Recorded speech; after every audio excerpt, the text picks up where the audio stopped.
Bizde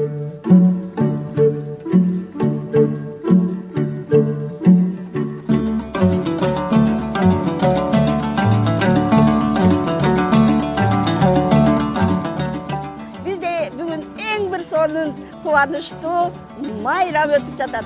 Ошол анан кийин бизге бүгүн болсо ушундай сонун таттуу бал муздакты балдарга баарына берип жыргатып аткан ырыска банкка миң мертебе ыраазычылыгыбызды билдиребиз.